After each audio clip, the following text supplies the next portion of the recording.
Good day, my fellow prospectors. So come along with us, and I'm going to go about this in a different way than I've heard any other YouTube prospector go about it. So we all talk about research.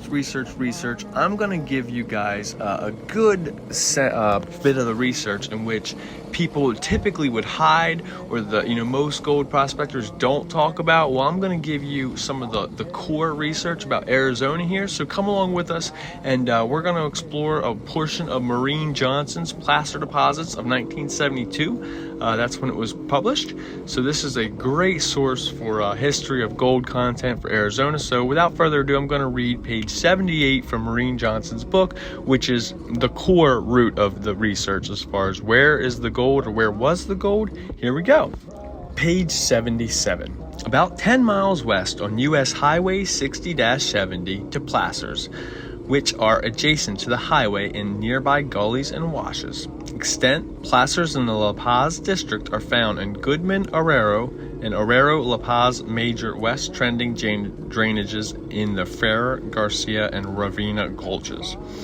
Tributaries to the major drainages, placers were worked as far west as the outskirts of the town of Ehrenberg, section 15 and 16, T3 NR 22W. The gold-bearing gravels range in thickness from a few feet on the mountain slopes to an unknown depth in the Arroyo, La Paz, and Mountains Gonzales washes.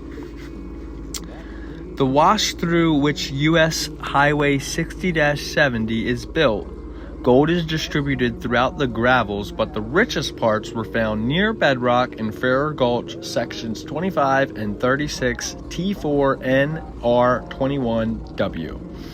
Reportedly contained the richest gravels in the area, and it was from this gulch that Juan Ferrer recovered a nugget weighing more than 47 ounces.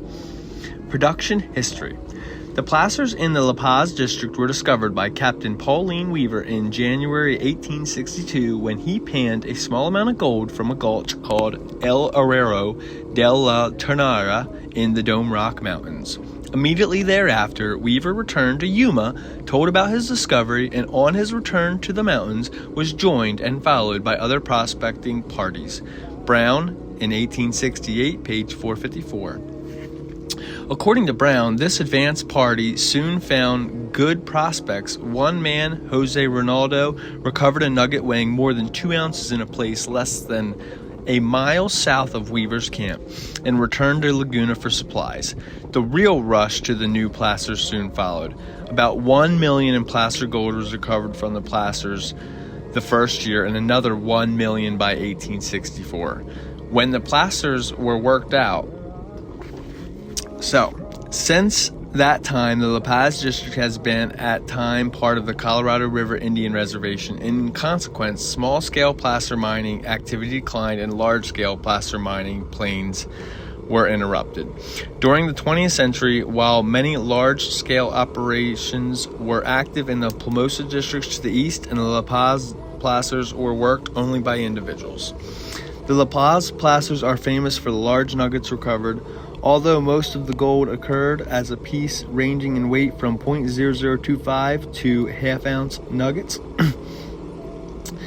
Brown describes large nuggets from the gravels weighing 26, 27, and 47 ounces that were free from all foreign material, even quartz, and thought it was possible that many larger nuggets were recovered but not shown for various practical or superstitious reasons. The largest nugget recovered from the La Paz placers was valued at $1,150, about 65 ounces, and assayed in 870 fine. This was in 1915. Jones attributed the recovery of this nugget to Juan Ferrer, and as late as the 1930s, a nugget valued at $900, about 45 ounces, was recovered by a prospector, Mac Hunter and Henderson, 1958. Most of the large nuggets were found in the earlier years. Later work found only smaller particles. So if you enjoyed that way that we just went about and read page 77 into page 78, giving you some of the rich, deep history of Arizona and where the real gold is being found or was found, and you want to go ahead and go to Farrer Gulch with us, that's actually where we're heading in this video. So stay tuned and see if we can find ourselves a 47-ounce nugget. How about it? So this is the Farrer Gulch, or the Farrer Gulch, however you pronounce it. Somewhere in this gulch here, that kind of looks like a nugget with the sun beating on it. But somewhere in this gulch, there was a 47-ounce gold nugget recovered by John Farrer back in the 1860s. So this is one of the larger, not the largest, but one of the largest gold nuggets in Arizona. It was found somewhere in this gulch. So I am actually going to Farrer 2, which is a couple feet in front of me here. That had 29 inactive claims on it. So there is actually only one active claim here on the Farrer's Gulch, and we are right next to I-95. So I'm going to go ahead and I'll actually give you guys the coordinates to this location we're going to be detecting next, because I feel like I do better at teaching and sharing where I'm at than I do finding gold recently. However, it's just, this is the area. So, you know, you only need one 47-ouncer to have a nugget of a lifetime. I mean, you almost have better odds of hitting the lottery than you do finding that anymore. But hey, if we're gonna find big gold or any gold, this might be a good spot. Now, knowing that that's a documented piece of history, I'm sure there's been bajillions of people here searching for gold. But hey guys, there's no claims on it. There were claims on it, so that's a good start. We're gonna go swing the detector, see what we can find. It's not a question of if there's gold here, it's just how much, because there's clearly indication of dry wash tailings. Like, there's a massive crater size hole, and someone dug down into there, and then there's a consistent pattern. You know, there's just another hole right here, so someone dug out that entire hole. There's some dry wash tailings right there, another hole right there, another hole. So the people that had this claim in the 29 last claim owners have been they worked it, you know. So there was gold. There's hole here, there's some working around that tree. So we're gonna go ahead and swing the detector in all the holes, and then we'll just swing over the surface and see what we can find. If I could find me detectable size gold, I'd love to claim it. I really don't care that I-95 is right there. I'll claim it and be happy to just sit over here digging gold where all the cars pass, if that's how it goes. I mean, there's definitely gold here, and with all these big old holes, it makes me wish I had a dry washer. It's something I'd like to get, but I know that I need to be more realistic. Like, I need to be able to afford to do that, and I'm just not making the best choices when it comes to that kind of stuff right now. I don't know if it would be an advantageous thing. Clearly somebody may have found a target and dug it up right there. That's an interesting size hole. That's a damn big hole. So wonder if that was that nugget I was looking for. We're gonna check around, but hopefully we can find something over here that the gold monster wants to talk to us with, and hopefully it's worth the digging. So another thing I'm going to notate about this is where reported was the richest gravels, this coordinate section on the map. So we'll see. You know, there's a bunch of extra holes that haven't been punched, and I wonder what a hole like that size yields back. Is it a half a gram? Is it a quarter gram? Is it 2 grams? How much gold do you guys think that these holes were yielding? So it's the richest gravels in this area, and takes quite a bit of research to get this far. We're gonna swing this detector, and we're gonna start showing you the targets we get, if we get any, and yeah, we'll go from there. So here we are, and we just dug 6 nails and then a nail head out of that there hole, and yeah, that's where this journey's going to go ahead and conclude. Look at that, there's a 7th nail just laying on the ground.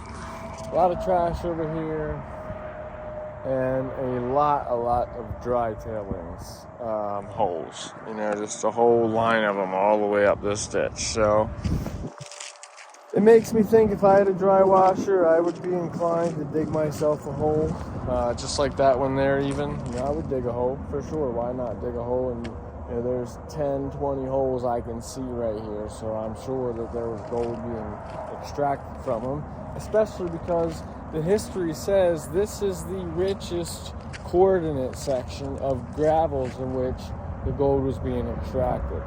So I'm not an expert here, but to me this looks like it has, I mean, if they didn't dig a hole here, I mean, it is mounded up, so this could be tailings even, but somebody else saw the value in it. So I would plop a hole in line with this. I just don't have a dry washer. So does anyone have a dry washer and want to come out here with me and do some dry washing? Teach me how to work a dry washer and see if we can find some gold together. And if we do, it would give me a reason to feel like I should buy a dry washer, considering I've been metal detecting nothing but nails out here. If I can find you know, a decent bit of gold that makes dry washing make sense, well then I'll be out here dry washing next. But as of right now, I grabbed some samples to take back.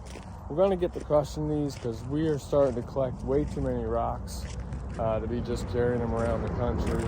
We have to start crushing them so we can determine if there's gold there, especially while we're in these towns. If there's gold in these rocks, go back, you know, get a better sample, maybe get an assay, determine what's going on so we can try to figure this out. Like, the bills don't pay themselves, and every single day I find myself out here prospecting, which the reality of this is I can't afford to just keep doing this.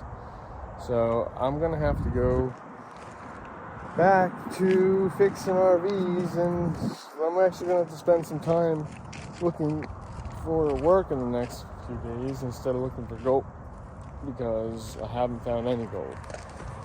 If I found even the smallest nugget or smallest picker, I'd take the risk and I'd go full force into digging holes and looking for gold.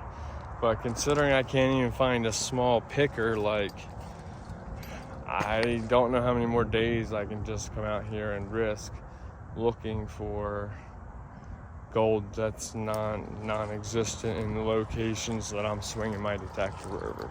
So there's definitely gold around. There was a 47-ounce nugget pulled out of here, so like, there's definitely detectable size gold that recorded out of this area. 47 ounces, I mean, can we look for a quarter ounce, a half ounce, a gram? We don't need a 47 ouncer, as much as that would be sweet. Even something that my detector would pick up, which it's definitely working. I'm picking up some super small pieces of metal and all kinds of different things today, but no gold. So if you guys like it, appreciate it, hit me a like, a follow, a subscribe. If you have some ground closer in around Quartzsite, Arizona that you're interested in working with me, let me know. Put a comment in the comment section, and I might put out my email there for you guys to connect. And yeah, I really appreciate you guys coming along this journey with me. And it takes quite a bit of effort to put these videos together. It might not look like it, but it definitely does. So yeah, please hit that like button, subscribe, follow along the journey, show me that you guys want to see more of this. Because a big part of this exploring and not finding gold sometimes is sharing it with you guys, so you guys can see it, you know, what we're doing, what's actually going on, what it really takes to find gold. There's many days where you don't get gold when it comes to the prospecting phase. So let me know, guys. How do you feel? What's your story? And why are you here? Thanks, guys. I love you. See you in the next one. Peace.